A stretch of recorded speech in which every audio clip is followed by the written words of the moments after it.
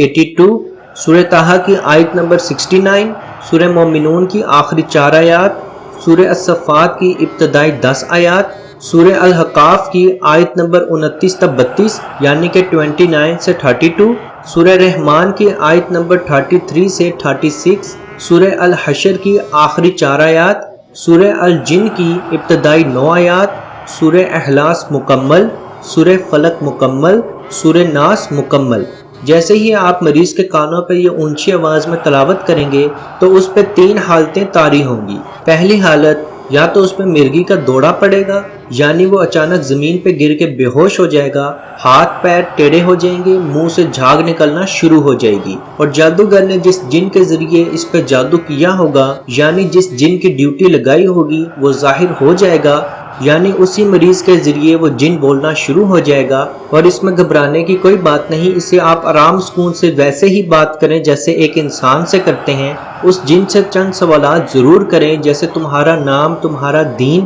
اگر وہ غیر مسلم ہے تو اسے اسلام قبول کرنے کی دعوت دیں، اگر وہ مسلمان ہو تو اسے بتائیں کہ جو تو کام کر رہا ہے وہ اسلام میں درست نہیں ہے، جو تو جادوگر کی باتوں میں آ رہا ہے وہ شرک ہے۔ اس سے جادو کی جگہ کے متعلق سوال کریں کہ جادو کہاں رکھا ہے، اگر وہ کوئی جگہ بتا دے تو فوراً کسی کو بھیج کے وہاں سے جادو نکلوا لیں، اور اس بات کو ہمیشہ یاد رکھیں کہ جن اکثر و بیشتر جھوٹ بولتے ہیں، اور بہت ہی کم جنات ایسے ہوتے ہیں جو سچ بولتے ہیں۔ ان سے پوچھیں کہ مریض پر جادو کرنے والا وہ اکیلا ہے یا اس کے ساتھ کچھ اور بھی جن موجود ہیں، اگر کوئی اور جن بھی اس کے ساتھ شریک ہو تو اسے بھی حاضر ہونے کے لیے پیشکش کریں، اور اگر جن آپ پہ جادو کرنے والے کا نام بتا دے اور وہ آپ کو آفر کرے کہ وہ اس پہ جادو کر سکتا ہے تو فوراً انکار کر دیں، کیونکہ یاد رکھیں کبھی بھی برائی کا مقابلہ برائی سے نہیں ہو سکتا۔ اگر جن جادو کی جگہ کے بارے میں صحیح بتا دے اور آپ نے وہاں سے کوئی چیز منگوا لی ہو جس میں جادوگر نے جادو کر رکھا ہے، تو آپ ایک برتن میں پانی لیں اور اسے اپنے منہ کے قریب کر کے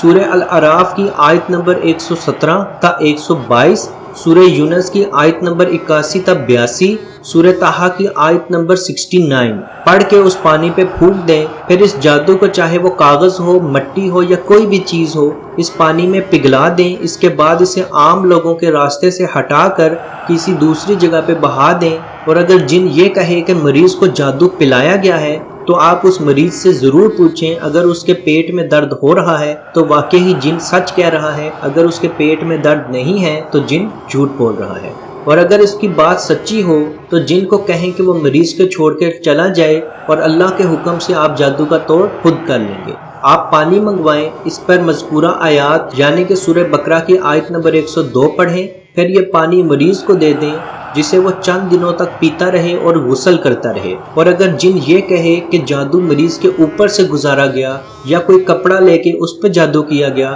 تو اس حالت میں پانی پہ مذکورہ آیت کو پڑھیں اور مریض کو اسے پینے اور چند دنوں تک حمام سے باہر غسل کرنے کا حکم دیں۔ اس کے بعد سڑک پر اس پانی کو انڈیل دیں، اور پھر جن کو مریض سے نکل جانے کا حکم دیں اور اس سے پختہ وعدہ لے لیں کہ دوبارہ اس کو تنگ نہیں کرے گا۔ پہلی حالت تو یہ تھی کہ اگر اس کو مرگی پڑے، دوسری حالت یہ ہے کہ مریض پہ دم کے دوران مرگی کا دورہ تو نہیں پڑتا، البتہ اسے چکر محسوس ہوتے ہیں اور اسے شدید سر درد شروع ہو جاتا ہے، اور ایسی صورت میں آپ مریض پر مذکورہ آیت والا دم 3 بار کریں۔ اگر اسے مرگی کا دورہ شروع ہو جائے اور پہلی والی حالت ہو جائے تو اس پہ باقی عمل وہی ہے جو آپ کو بتایا ہے۔ مریض کو آپ یہ بات ضرور کہیں کہ وہ نماز با جماعت پڑھے، اگر وہ عورت ہے تو وہ نماز کے وقت اپنے گھر میں ضرور نماز پڑھے، اور 1 ماہ تک روزانہ 100 مرتبہ لا الہ الا اللہ وحدہ لا شریک لہ لہ الملک ولہ الحمد وہو علی کل شیء قدیر،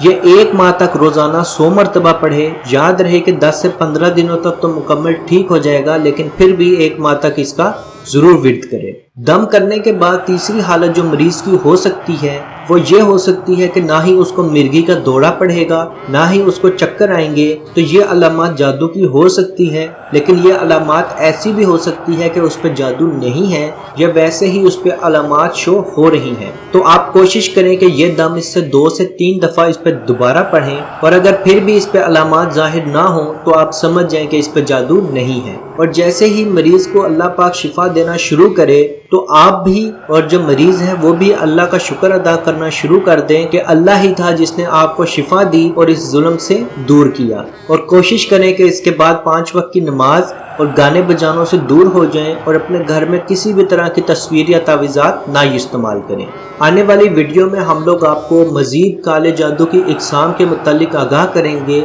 ان کی علامات، ان کا علاج مکمل طور پہ آپ کے ساتھ شیئر کریں گے۔ اللہ پاک سے دعا ہے کہ ہم سب کو اپنے حفظ و ایمان میں رکھے اور ہمیں نیکی کی بات پھیلانے کی توفیق عطا فرمائے۔ آمین۔ اللہ حافظ۔